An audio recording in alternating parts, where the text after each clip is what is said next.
You guys can start whenever you want.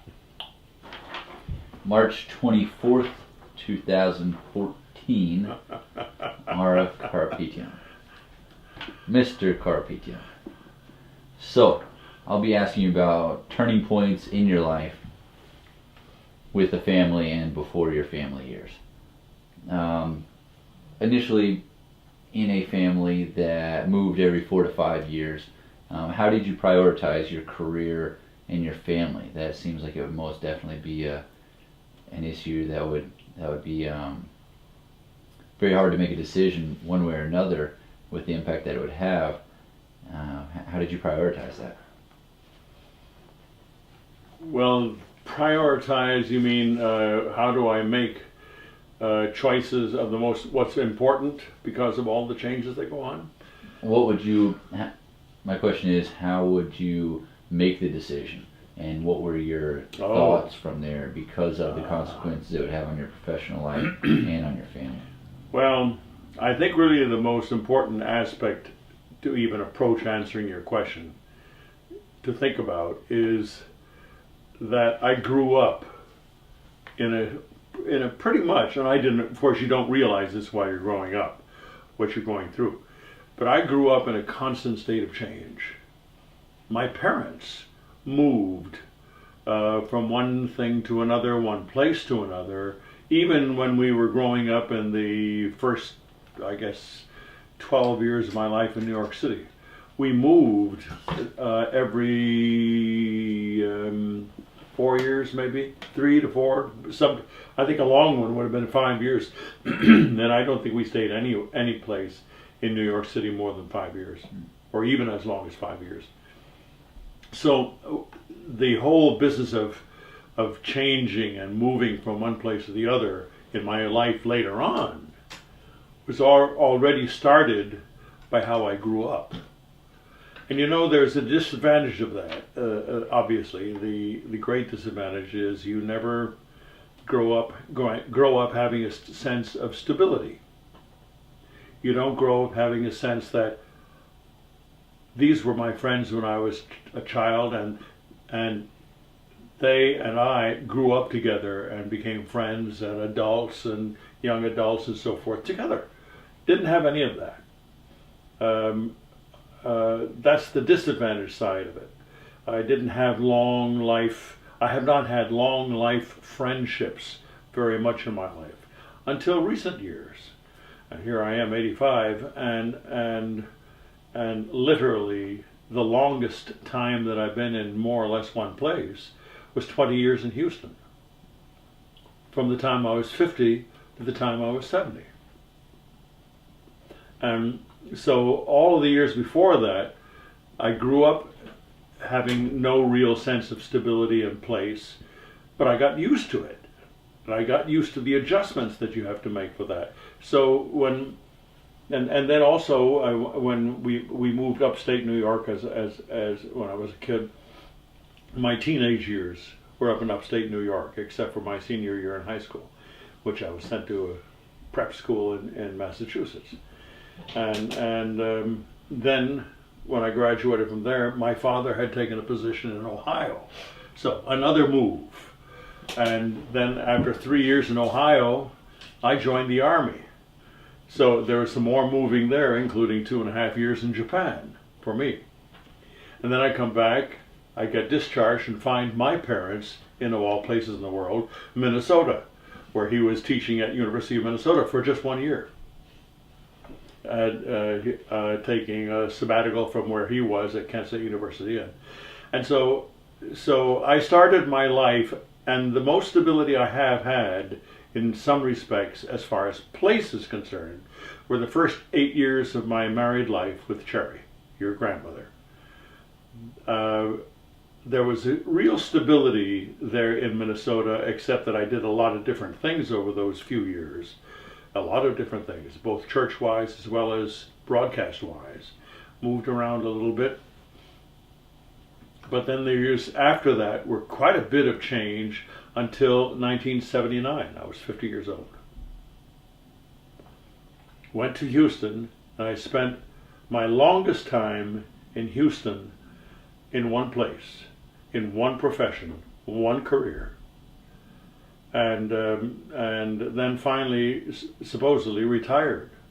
And I have then continued to do what I love in Texas, but the disadvantage of not having stability at the beginning helped me, because I knew that with all the change that I went through in some of the years in my professional life, where there was change here and then I went to another place. I for instance, had only a very short time in Chattanooga, Tennessee, with a profession. I started as a business manager of the Chattanooga Symphony Orchestra.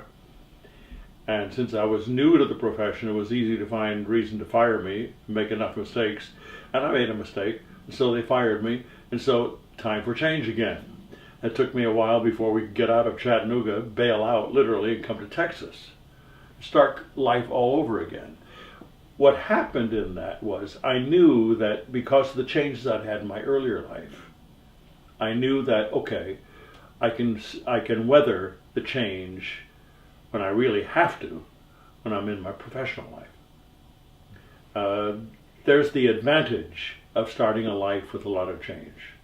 If I had had a long place in one place, long time growing up in one school with the same children, same friends, all the way through high school, and maybe even into college, then I'd have instability and a lot of changes in my professional life. I wouldn't have known what to do. I wouldn't have known to be able to accept that. So there's the advantage side of a lot of change. You learn to live with it. You learn how to adjust to it and make do and grow. Next question. Absolutely. So you had mentioned before that at 19 you had begun actually working with the church in the profession that you're currently in. When you came back from the war,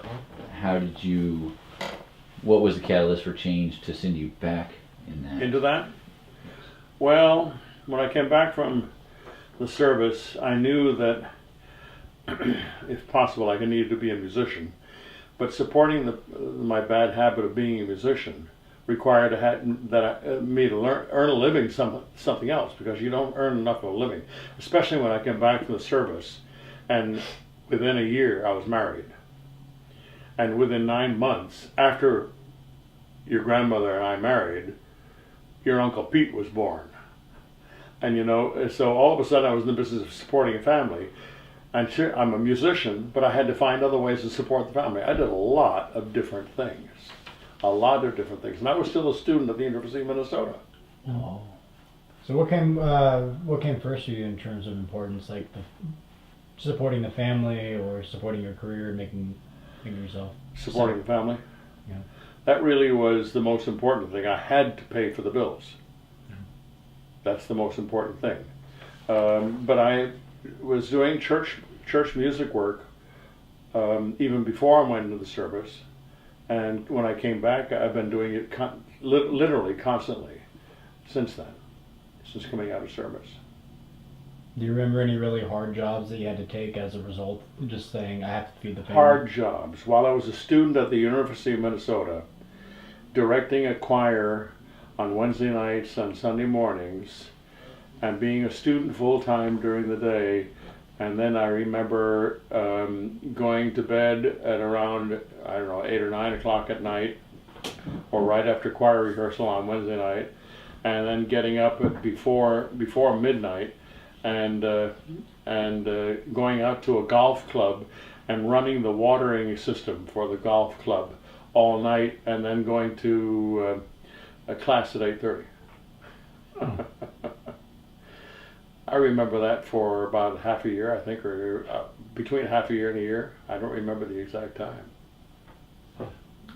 Besides your father, were there other mentors that really guided you in one direction or another in your personal or professional decisions or behavior? Well, as a musician, if you're going to be a musician, every musician that you work with guides you in some way. Every musician does. When I was at Kent State University. It just happened that my father was a teacher there in my field. When I came out of the service, I was guided by whoever happened to be the choral director and the musicians that I associated with at the time.